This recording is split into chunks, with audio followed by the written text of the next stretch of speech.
साथियों नमस्कार। मैं आर के अमोल अमोल 24 चैनल पर आपका हार्दिक स्वागत। उत्तर प्रदेश में एक छोटा सा जिला है फतेहपुर, जो कानपुर और इलाहाबाद के बीच में है। कानपुर से इसकी दूरी लगभग 50 किलोमीटर होगी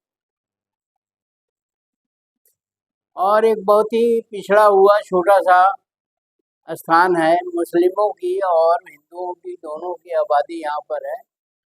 नाम भी है फतेहपुर।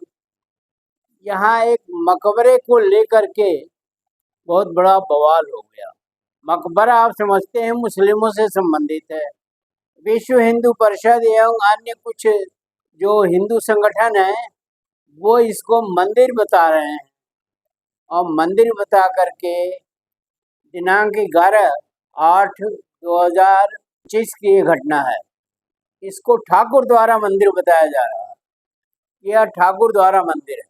सवाल उठता है कि ठाकुर द्वारा मंदिर है तो अब तक उस पर कार्रवाई क्यों नहीं की गई, और ठाकुर द्वारा अगर मंदिर है तो हिंदू संगठनों को पहले भी इस पर कार्रवाई की जानी चाहिए।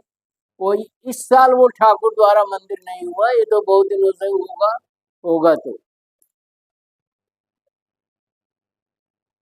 अब इस तरह के जो बवाल हैं या इस तरह की जो उक्तियां हैं या इस तरह की जो कथन है लोगों को, वो देश का और प्रदेश का माहौल बिगाड़ने के लिए।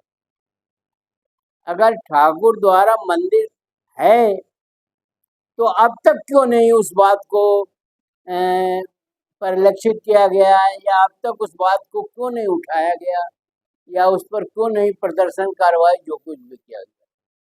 अब सबसे बड़ी बात तो ये है कि पुलिस की उपस्थिति में उस मकबरे पर विश्व हिंदू परिषद और उसके अन्य संगठनों के लोग काफ़ी संख्या में पहुंच गए और वहाँ पूजा पाठ करने लगे और वहाँ तरह तरह के नारे लगाने लगे और तोड़ फोड़ की भी कार्रवाई करने लगे। ऐसी स्थिति में पुलिस जो है मूक दर्शक बन करके सब कुछ देखती रही और कहीं कोई कार्रवाई नहीं हुई, जबकि इसका अंदेशा बहुत पहले से था। फिर इस स्थिति को बिगड़ते हुए देखकर अन्य थानों से पुलिस बुलाई गई और तब जाकर के मामला नियंत्रण में आया। अभी मामला खत्म नहीं हुआ है, अभी केवल नियंत्रण किया गया है और इसके पुनः उठने की आशंका है। दोनों समुदायों के बीच में पथराव हुआ। पथराव के दौरान कई लोगों को चोटें भी आई और पुलिस की स्थिति भी बहुत ही हास्यास्पद हो गई। पुलिस निरुत्तर, निसहाय और असहाय जो है खड़ी मूक दर्शक रही और लोगों द्वारा जो है आपस में खींचतान या जो कुछ भी जो होता है ऐसे स्थितियों में वो हुआ। भाजपा के जिला अध्यक्ष मुखलाल पाल, जो एक पिछड़े समुदाय से आते हैं, तथा अन्य कई नेताओं ने मंदिर के शुद्धिकरण के लिए पूजा पाठ का आह्वान किया था और उसी के लिए जो लोग उसी आह्वान के द्वारा जो है लोगों को एकत्र किया गया। इसके पश्चात सोमवार को यानी 11/8/2025 को काफ़ी हिंदू संगठन के लोग वहाँ एकत्र हो गए। ये पहले से ही सोची समझी चाल थी, ये पहले से ही एक षड्यंत्र था और पहले से ही एक अपना जो है इसकी रूपरेखा तैयार कर ली गई। भीड़ सोशल मीडिया के द्वारा एकत्र की गई और पुलिस जो है कुछ भी नहीं कर पाई और पुलिस जो है तमाम बैरिकेडिंग की थी, लेकिन लोग जो है उसको पार करके किसी तरह से जो है मकबरा स्थल पर पहुंच गए। यह एक बहुत ही घृणित घटना है। इससे देश का माहौल खराब होता है, प्रदेश का लॉ एंड ऑर्डर जो है बदनाम होता है।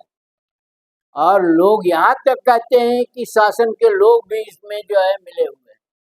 बिना शासन के किसी प्रकार के सह के बगैर जो है यह इस प्रकार की कार्रवाई नहीं हो सकती।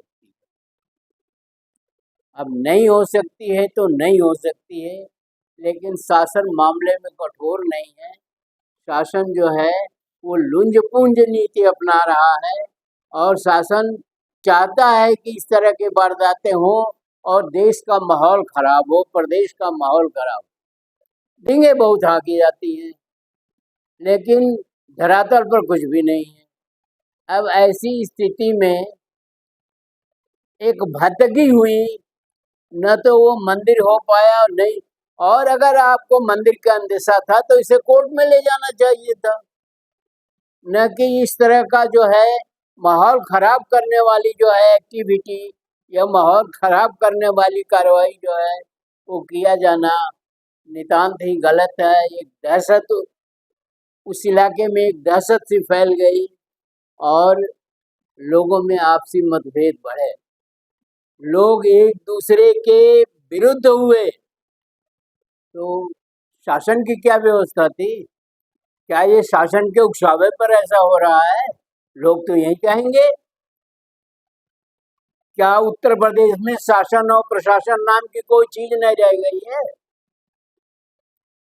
या सरकार असहाय है, या पुलिस महकमा असहाय है, या लॉ एंड ऑर्डर मेंटेन करने में जो है सरकारी अधिकारी और सरकारी संस्थाएं जो है विफल हैं? तो इस तरह से जो है प्रदेश का विकास कैसे होगा, प्रदेश कैसे आगे बढ़ेगा जब ये छोटी मोटी चीजों में उलझे रहेंगे और धर्म के नाम पर इस तरह की कार्रवाई किया जाना, कराया जाना और उससे माहौल खराब किया जाना बहुत ही दुर्भाग्यपूर्ण है, निंदनीय है और देश हित में नहीं। ये बहुत दिनों से चल रहा है इस तरह के, कभी संभल में, कभी फतेहपुर में, कभी अयोध्या में, कभी कहीं कभी कहीं कभी कहीं। तो देश क्या विकास करेगा? देश के पास क्या एजेंडा है? प्रदेश के पास क्या एजेंडा है? यही एजेंडा है, हिंदू मुस्लिमों को लड़ाओ। पहले दंगे कराए जाते थे हिंदू मुस्लिमों के, अब दंगे कराने में तो सरकार की ही किरकिरी होगी, तो क्योंकि उसी संस्था का शासन है, तो अब जो है इस तरह के बवेला किए जा रहे हैं और कहा जाता है मेरे समय में कोई दंगा नहीं हुआ। ये क्या है? ये दंगा नहीं है तो और क्या है? ये एक दंगे का ही रूप है। इससे विकास तो बाधित हो रहा है, माहौल भी खराब हो रहा है। कहीं कोई बाहर भाग के जाने वाला नहीं है, कोई मुसलमान देश छोड़ के नहीं जाएगा और एक दिन ऐसा भी आ सकता है कि इस प्रदेश का बंटवारा भी हो जाए। इसके दूरगामी परिणाम होंगे, ये निश्चित है कि इसके दूरगामी परिणाम होंगे और परिणाम नहीं होंगे, कुपरिणाम होंगे।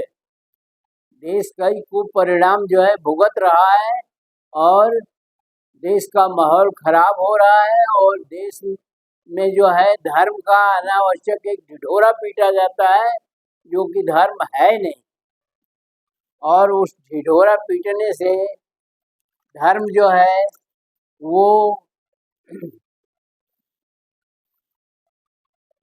न तो स्थापित होगा और न ही उसका कोई मूल्य बनेगा। इस तरह सिवाय भद्दगी के और कुछ नहीं है। और मैं तो जनता से निवेदन करूंगा और इन दलितों और पिछड़ों से निवेदन करूंगा जो बहकावे में आकर के इस तरह की कार्रवाइयों में भाग लेते हैं और बाद में जो है उन्हीं के ऊपर कार्रवाई हो जाती है।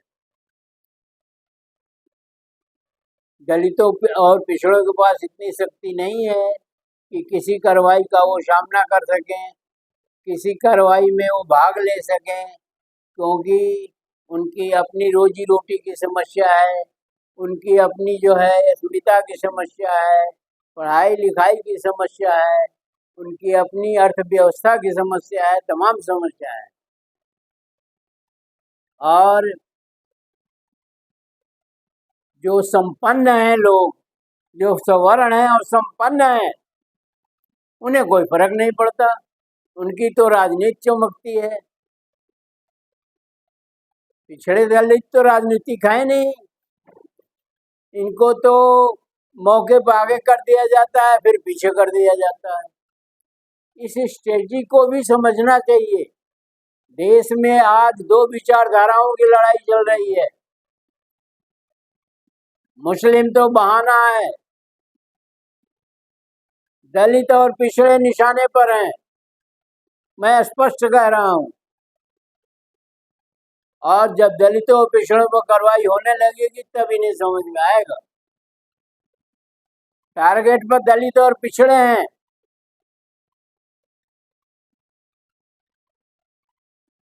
इस चीज को दलितों और पिछड़ों को समझना चाहिए कि ये धर्म का खेल उनके लिए मुफीद नहीं है।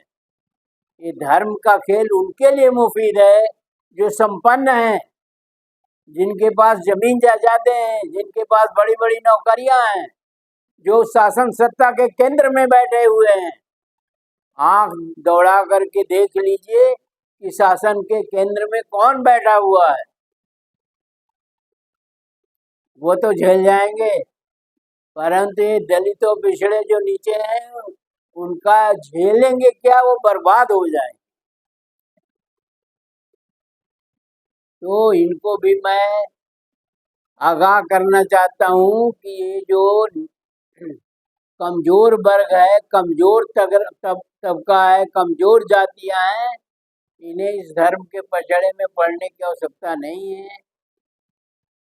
और धर्म का पचड़ा वैसे भी बहुत जटिल है, कॉम्प्लिकेटेड है, बहुत ही इसके दूरगामी परिणाम होंगे। वीडियो को ध्यान से पढ़िए, मनन करिए और कमेंट बॉक्स में हमें भी बताइए क्या गलत है क्या सही है। और अगर चैनल को आपने सब्सक्राइब न किया तो सब्सक्राइब कर लीजिए। वीडियो को शेयर और लाइक करना न भूलें। धन्यवाद। जय भारत, जय संविधान।